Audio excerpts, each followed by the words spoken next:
প্রিয় স্নেহের ফোর্থ সেমিস্টারের ছাত্রছাত্রীরা, আজকে আমি যে বিষয় নিয়ে আলোচনা করব সেটি তোমরা থাম্বনেল দেখেই বুঝতে পেরেছো। হ্যাঁ, তোমাদের এইসি যে বেঙ্গলি রয়েছে, সেই বেঙ্গলি সাবজেক্ট থেকে আমি তোমাদের আজকে মক টেস্ট পেপার নিয়ে আলোচনা করব। এই প্র্যাকটিস সেট বা মক টেস্ট পেপারে তোমাদের যে প্রশ্নগুলো রাখা হয়েছে, ভালো করে যদি অনুশীলন করে যাও অনেকটাই উপকৃত হবে। এটি তোমাদের সেট ওয়ান, আমি মর্নিং শিফট সেট ওয়ান বলে এটি নাম দিয়েছি। ঠিক আছে, এটি set one. Set two, set three, তিনটে সেট আমি দেবো তোমাদের। তিনটে সেটই ভালো করে প্র্যাকটিস করে যাও, একদম নিশ্চিন্ত থাকবে তোমরা অনেকটাই ভালো পরীক্ষা দেবে। থার্ড সেমিস্টারে আমি ফ্রি অফ কস্টে, তোমরা জানো যারা ফলো করেছো, স্টাডি মেটেরিয়াল আমি দিয়েছিলাম। বহু ছাত্রছাত্রী সেই স্টাডি মেটেরিয়াল পড়ে অনেকে বলছে, স্যার আমি পুরো বই পড়তে পারছি না, গল্প ঠিক মতো মনে থাকছে না, সময় নেই। তারা সেই মাস্টার নোটসগুলো পড়ে গেছিলো, কি পয়েন্টসগুলো পড়ে গেছিলো, যেগুলো পড়ে গিয়ে তারা কিন্তু 46, কেউ 42, কেউ 48, কেউ 40 মতো নাম্বার কিন্তু পেয়েছে। 50 আউট অফ 50 মনে হয় 2-3 জন পেয়েছিল। ঠিক আছে, তো ম্যাক্সিমামই যেটি অ্যাভারেজ সেটি আমি ধরি, ম্যাক্সিমামই কিন্তু 40+ নাম্বার পেয়েছিল 50-এ। ঠিক আছে, যারা ভয় পাচ্ছিল, তো তোমাদেরও আমি আশা করি তোমরা এবারে যারা নতুন দেখছো, যারা পুরনো রয়েছে তারা জানো, তো যারা নতুন রয়েছো তারা এই প্র্যাকটিস সেটগুলো ভালো করে প্র্যাকটিস করবে। এবং তোমাদের পুরো সাবজেক্টেরই কিন্তু স্টাডি মেটেরিয়াল ফ্রি অফ কস্টে কিন্তু আমাদের চ্যানেলে দিয়ে দেওয়া হচ্ছে। তোমরা চ্যানেল থেকে বা আমাদের গ্রুপ রয়েছে, গ্রুপেও দেওয়া হচ্ছে, সেই গ্রুপ থেকে তোমরা কিন্তু কালেক্ট করে নিও। তো চলো আমরা শুরু করি আমাদের মক টেস্ট পেপার। তো সঠিক উত্তরটি চিহ্নিত করো। 2 নম্বরে 25টি প্রশ্ন তোমরা জানো। ঠিক আছে, তো প্রথম প্রশ্ন, পোস্টমাস্টার গল্পে প্রেক্ষাপট গ্রামটির নাম কি? তোমরা সকলেই জানো, উলাপুর। পোস্টমাস্টার গল্পে যে ঋতুর কথা বলা হয়েছে, কোন ঋতুর কথা বলা হয়েছে? এইটি উত্তরটি তোমরা দেবে। ঠিক আছে, দুয়ের কোনটি হবে? গ্রীষ্ম, শীত, বর্ষা, বসন্ত। বালিকা রতন আর বালিকা রইল না, সে কোন পদ অধিকার করে বসলো? জননী। রতনের বয়স কত? ঠিক আছে, এই উত্তরটিও তোমরা দেবে কমেন্ট বক্সে। তারপর ফটিকের ভাইয়ের নাম কি? তোমরা সকলেই জানো, মাখনলাল। এক বাক মেলে না, ঠিক আছে, দো বাও মেলে না, উদ্ধৃতিটির যে গল্প থেকে নেওয়া হয়েছে সেটি হলো কোন গল্প থেকে? ঠিক আছে, এটি আমাদের কোন গল্প থেকে নেওয়া হয়েছে এই উত্তরটি? তারপর হচ্ছে দেখো, ফটিককে তার মামা, এই প্রশ্নের উত্তরটিও তোমরা লিখে জানাবে। ঠিক আছে, তো তারপর রয়েছে দেখো, ফটিককে তার মামা কলকাতায় নিয়ে যেতে চেয়েছিলেন কারণ ফটিককে লেখাপড়া শেখানোর জন্য।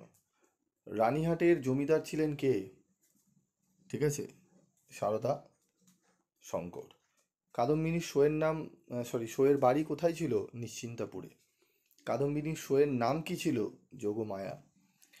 জীব রাজ্য হইতে আমি যে নির্বাসিত হইয়া আসিয়াছি, আমি যে আমার প্রেতাত্মা, এমন ভাবনা যে ভেবেছে সে কে? কাদম্বিনী। জীবিত ও মৃত গল্পে, ঠিক আছে, শারদ শঙ্কর, সারদা শঙ্কর হবে এটি। সারদা শঙ্কর যে প্রকৃতির মানুষ ছিলেন, খুব জটিল প্রকৃতির মানুষ ছিলেন।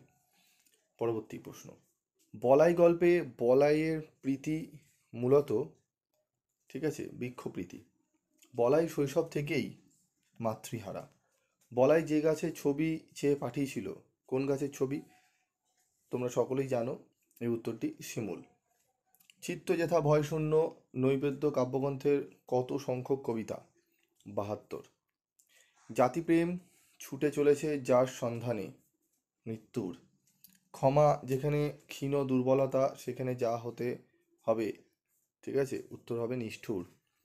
তুচ্ছ আছাড় বিচারকে যার সঙ্গে তুলনা করা হয়েছে, ঠিক আছে, এটি অপশন হবে বি। ঠিক আছে, মরু বালুরাশি। স্নেহে যাহা রসসিক্ত সন্তোষে শীতল ছিল, তাহা ভারতের শূন্যস্থানের সঠিক শব্দটি হলো কি? এটি উত্তরটি তোমরা বলবে কোন উত্তরটি এখানে হবে। ঠিক আছে, উত্তরটি হবে তপবন তলে। বৈরাগ্য সাধনে কবির মুক্তি নয়, মুক্তি কোথায় তাহলে? ঠিক আছে, এই মুক্তিটি কোথায় হতে পারে? ঠিক আছে, অসংখ্য বন্ধন মাঝে। কবির মোহ জলে জ্বলে উঠবে যে রূপে, ঠিক আছে, কোন রূপে জ্বলে উঠবে মুক্তি, মানে কবির মোহ জ্বলে উঠবে যে রূপে, আমাদের উত্তরটি হবে মুক্তি। তারপর রয়েছে প্রশ্ন, দয়াহীন সভ্যতাকে তুলনা করা হয়েছে কার সঙ্গে? ঠিক আছে, নাগিনী রূপে। নৈবেদ্যের 65 সংখ্যক কবিতা অনুসারে স্বার্থ যত পূর্ণ হতো তত তার যেটি বেড়ে ওঠে, কি বেড়ে ওঠে? ঠিক আছে, এই প্রশ্নের উত্তরটি আমাদের কি হবে? উত্তরটি আমাদের হবে লোভ। ঠিক আছে, ক্ষুধা নয়। শক্তি, দম্ভ, স্বার্থ, লোভ মারির মতো। পঙ্ক্তিতে উল্লেখিত মারি শব্দের অর্থ কী? ঠিক আছে, উত্তরটিতে মারি শব্দের অর্থ বলতে কি বোঝানো হয়েছে? মড়ক। মারি শব্দের অর্থ এখানে বোঝানো হয়েছে মড়ক। ঠিক আছে, তো 25টি প্রশ্ন তোমাদের আসবে। এই 25টি প্রশ্ন সেট নিয়ে আমি তোমাদের একটি প্রথম সেট করে দিলাম, আরও 2টি সেট দেবো, সেগুলো ভালো করে প্র্যাকটিস করবে। তবে এই প্রশ্নগুলো যেগুলো দিয়েছি খুব ভালো করে প্র্যাকটিস করবে, হয়তো হতে পারে এখান থেকে 10-12টা প্রশ্ন তোমরা কমন পেয়ে যেতে পারো। তো আজকের মতো ভিডিওটি শেষ করছি, দেখা হচ্ছে পরবর্তী ভিডিওতে।